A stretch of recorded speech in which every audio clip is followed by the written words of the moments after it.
ஆன்மீக எழுத்தாளரும் ஆன்மீக சொற்பொழிவாளருமான டி. சுவாமிநாதன் எழுதியுள்ள ஆன்மீக நூல்கள் அனைத்துமே தாமரை பிரதர்ஸ் மீடியாவில் கிடைக்கும்.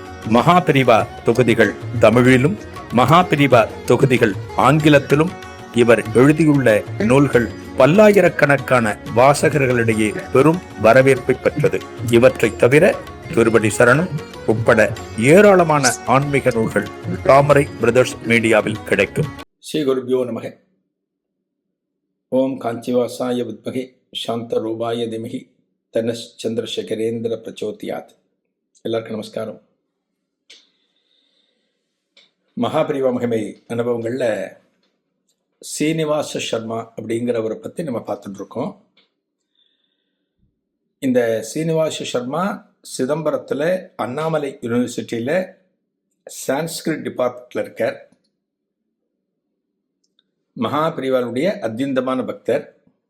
அவர் சிஸ்டரோட பையனுக்கு கல்யாணம். பாம்பேக்கு வந்தார். மகாபிரிவா பக்கத்தில் சதாராவில் இருக்கார்னு கேள்விப்பட்டு இந்த மகானுக்கு ஒரு நமஸ்காரம் பண்ணணுங்கிறதுக்காக புறப்பட்டு வந்திருக்கார். நன்னா கவனிக்க, இதுதான் முக்கியம். அது நமஸ்காரம் பண்ணணுங்கிறதுக்கு வந்திருக்கார். இப்போ நம்மெல்லாம் ஒரு குருவை தரிசனம் பண்ண போகிறோம், ஒரு தெய்வத்தை தரிசனம் பண்ண போகிறோம்னா பெரும்பாலும் 99% பேர் ஒரு பிரார்த்தனையோட தான் போகிறோம். கல்யாணம் ஆகணும், நல்ல உத்தியோகம் கிடைக்கணும், அந்த சொத்து நல்லபடியாக விற்கணும், நான் புதுசாக வாங்க போகிற இந்த வீடு நல்ல முயற்சியில் நல்லபடியாக ஆகணும். இதுதான் ஏதான ஒரு பிரார்த்தனையோடு தான் நம்ம போகிறோம். இங்கே சீனிவாச சர்மா எந்த பிரார்த்தனையும் வச்சுட்டு மகாபிரிவாட்ட வரல. பாம்பே கல்யாணத்துக்கு வந்தவர் மகாபிரிவா இங்கே இருக்கான்னு கேள்விப்பட்டு எத்தனை சிரமமானாலும் பரவாயில்ல, அவரை தரிசனம் பண்ணணுங்கிறதுக்காக ஆசையோடு வந்திருக்க. வேற ஒன்றுமே கிடையாது, வேற எந்த டிமாண்டும் அவருக்கு கிடையாது. பெரியவா கேட்கிறார், உன்னோட அவிபக்த குடும்பத்தில் திருநெல்லாயில் இருக்கிற ப்ராப்பர்ட்டி உங்கள் குடும்பத்தோட கண்ட்ரோலில் தான் இருக்கான்னு கேட்குறார். ஆமாங்கிறார். அவிபக்த குடும்பம்னா கூட்டு குடும்பம்னு சொன்னேன். கூட்டு குடும்பம்னா அந்த காலத்தில் எல்லாரும் ஒன்றா இருக்கிறது. ஒரு வீடு பார்த்தோம்னா ஜேன்னு இருக்கும்.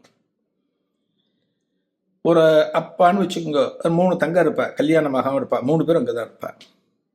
ஒரு அண்ணா அங்கே தான் இருப்பார், அவரும் கல்யாணமாகி மனைவியோடு அங்கே தான் இருப்பார். பக்கத்தில் ஏதாவது உத்தியோகம் இருக்கும். கூட்டு குடும்பம்னு பேர். ஒரு காலத்தில் கூட்டு குடும்பத்தில் அத்தனை சௌகரியங்கள் இருந்தன. யாரான ஒருத்தருக்கு ஏதானு ஒன்னா எல்லாரும் சேர்ந்து கவனிப்பா. யோசிச்சு பாருங்க, இன்னைக்கு மனுஷனுக்கு ஏதான ஒரு கஷ்டம் அப்படின்னா உடனே அவனுக்கு ஒரு ஆறுதல் சொல்வதற்கு ஆள் கிடையாது. இன்னைக்கு மனுஷ கிடையாது. கணவனுக்கு மனைவி சொல்றது, மனைவிக்கு கணவன் சொல்றது ஒரு பக்கம் இருக்கட்டும், ஆறுதல் சொல்றது ஒரு பக்கம் இருக்கட்டும், இன்னொருத்தர் சொல்ற எப்படி இருக்கும்? ஒரு சித்தப்பா, ஒரு அத்தை, ஒரு பெரியம்மா, பெரியப்பா. இந்த காலத்துல சொந்த பந்தங்கள்லாம் அத்தனை இணக்கத்தோட பாசத்தோட அன்போட இருந்த அந்த காலத்துல. ஆனா காலப்போக்கில் என்னாச்சு? எல்லாருக்குமே ஒரு குறுகிய வட்டத்துக்குள்ள போக ஆரம்பிச்சார். நம்மளோட குடும்பம்னு ஒன்று இருக்கே, நம்ம குழந்தைக்கு நாளுக்கு சேர்க்கணுமே, எதுக்கு இங்கே ஆற்றுக்கு செலவு பண்ணுவானே, இந்த குடும்பத்துக்கு எதுக்கு செலவு பண்ணுவானே அப்படின்னு ஒவ்வொருத்தரும் நினைக்க ஆரம்பிச்சதோட விளைவு குடும்பங்கள் மெல்ல மெல்ல மெல்ல சிதறின. ஒரு 15-16 பேருக்கு குடும்பத்தில் மெல்ல பிரிஞ்சா ஒரு 5-6 குடும்பமாக மாறும். அது எல்லாம் சிதற ஆரம்பிச்சது. அவிபக்த குடும்பம்னா கூட்டு குடும்பம் அந்த காலத்தில் இருந்தது. அதான் பெரியவா கேட்டேன். ஆமாம் பெரியவா, எங்கள் குடும்பத்தில் எல்லாரோட கட்டுப்பாட்டில் தான் அந்த இடம் இருக்குது, திருநெல்லாயில் அந்த வீடு இருக்குது பெரியவா அப்படிங்கிற. பெரியவாளை பாருங்கோல, என்ன ஒரு அதீதமான ஞாபக சக்தின்னு சொல்ல முடியாது, அவருடைய ஞான திருஷ்டின்னு சொல்லலாம். ஞாபக சக்தியெல்லாம் பெரியவாளுக்கு சொல்ல முடியாது. எத்தனையோ பேர் பெரியவாளை பார்க்கறதுக்கு வர. சீனிவாச சர்மா எப்போதோ ஒரு முறை பெரியவாளை பார்க்கிற போது இதெல்லாம் சொல்லியிருக்கலாம். பெரியவா கேட்டதன் பேரில் திருநெல்வேலியில் ஒரு ப்ராப்பர்ட்டி இருக்குது பெரியவா, எங்கள் கூட்டு குடும்பத்தில் எல்லாருக்கும் அது சொந்தம்னு எப்போ சொல்லியிருக்கலாம். ஆனால் பெரியவா அதை ஞாபகம் வச்சுருக்கணும் இல்லையா? ஒரு நாளைக்கு எத்தனை பேரை பார்க்குறார்? எத்தனை பூஜை பண்ற, மடத்தோட நிர்வாகத்தை பார்க்கிற, அவருக்கு இது எப்படி ஞாபகம் இருக்கு? ஒரு குருநாதருக்கு தன்னை அண்டி பிழைக்கிற, தன்னை அண்டி வாழ்கிற, தன்னை சரணாகதி அடைந்திருக்கக்கூடிய பக்தனுக்கு அனுகிரகம் பண்றது தான் அவருக்கு முக்கியம். அது ஒரு குருநாதருக்கு அது முக்கியம். சரியா பாருங்க, சீனிவாஸ் சர்மா மேல அவ்வளவு அளவு கடந்த ஒரு அன்பு. சொன்ன உடனே அப்படியா அப்படின்ட்டு அடுத்து பிரிவை கேட்கிற,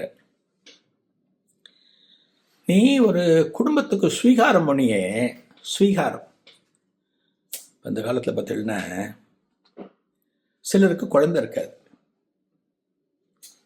குழந்தை பிறக்கிறது அப்படிங்கிறது முழுக்க முழுக்க கர்மா தொடர்பானது. ஒருத்தருக்கு குழந்தை இல்லை, குழந்தை பிறக்கலை அப்படின்னா இந்த பிறவியில் அவர்கள் குழந்தை இல்லாமல் வாழணுங்கிறது கர்மா அவர்களுக்கு கொடுத்துருக்கு. அப்படிதான் கொடுத்துருக்கு. இந்த கர்மாவை மீற முடியாது. என்ன பண்ணுவோம் அந்த காலத்தில்? இப்போ ஒரு குடும்பத்தை பார்த்தா 4 பசங்க இருக்கும், 3 பொண்ணுகள் இருக்கும். சொந்தக்காரளாக இருப்பா. அவன் என்ன பண்ணுவான்? ஏண்டா உனக்கு 4 குழந்தை இருக்கேடா, அதில் ஒரு பிள்ளை எனக்கு ஸ்வீகாரம் பண்ணி கொடுத்துட, என்னோட கடைசி காலத்தில் அவனுக்கு கொல்லி போடுவான் அப்படின்னு சொல்லிட்டு அந்த 4 குழந்தையில ஒரு குழந்தைய ஸ்வீகாரம் தத்து எடுத்துக்கிறதுன்னு சொல்லுவான். தத்து எடுத்துட்டுருவான். தத்து எடுத்தாச்சுன்னா கோத்திரம் மாறும். இவர் தான் அப்பா அம்மா, அவர் அப்பா அம்மா தான், அவர் இல்லைன்னு சொல்ல முடியாது. ஆனால் இவர் தான் அப்பா அம்மானு கொண்டாடணும். சாஸ்திரம் இவருக்கு தான் எல்லா விதமான அதிகாரத்தையும் கொடுக்கும். அதே போல் அவருக்கு இருக்கிற சொத்துலாம் ஸ்வீகாரம் எடுத்திருக்காரு இல்லையா, இந்த பிள்ளைக்கு தான் போகும், இவருக்கு தான் போகும் எல்லாமே. அதுபோல இந்த சீனிவாச சர்மா அந்த காலத்தில் ஒரு குடும்பத்துக்கு தத்து கொடுத்துருக்கா. அந்த குடும்பம் எங்க இருந்தது? பள்ளிப்புறம், பாலக்காடு பக்கத்தில். இந்த திருநெல்லைங்கிறது பாலக்காடு பக்கத்தில். அவிபக்த குடும்பத்தோட சொத்து சுரம்பத்தில் அது இருக்கிறது பாலக்காடு பக்கம். இந்த பள்ளிப்புறமும் பாலக்காடு பக்கம்.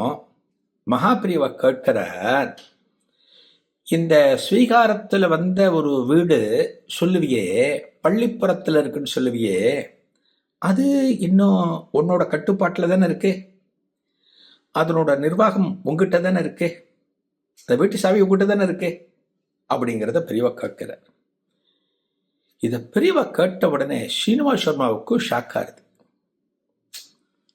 அவர் வந்தது சும்மா பெரியவாளுக்கு நமஸ்காரம் பண்றதுக்காகத்தான், எந்த விதமான பிரார்த்தனையும் கிடையாது. ஆனா பெரியவா கேட்டோடனே ஷாக்கார. ஏன் ஷாக்கார இல்லையா? இதனுடைய தொடர்ச்சியை அடுத்த நிகழ்வில் காணலாம். நன்றி, வணக்கம். ஆன்மீக எழுத்தாளரும் ஆன்மீக சொற்பொழிவாளருமான பி. சுவாமிநாதன் எழுதியுள்ள ஆன்மீக நூல்கள் அனைத்துமே தாமரை பிரதர்ஸ் மீடியாவில் கிடைக்கும். மகாபிரிவா தொகுதிகள் தமிழிலும், மகாபிரிவா தொகுதிகள் ஆங்கிலத்திலும் இவர் எழுதியுள்ள நூல்கள் பல்லாயிரக்கணக்கான வாசகர்களிடையே பெரும் வரவேற்பை பெற்றது. இவற்றை தவிர திருப்பதி சரணம் உட்பட ஏராளமான ஆன்மீக நூல்கள் தாமரை பிரதர்ஸ் மீடியாவில் கிடைக்கும்.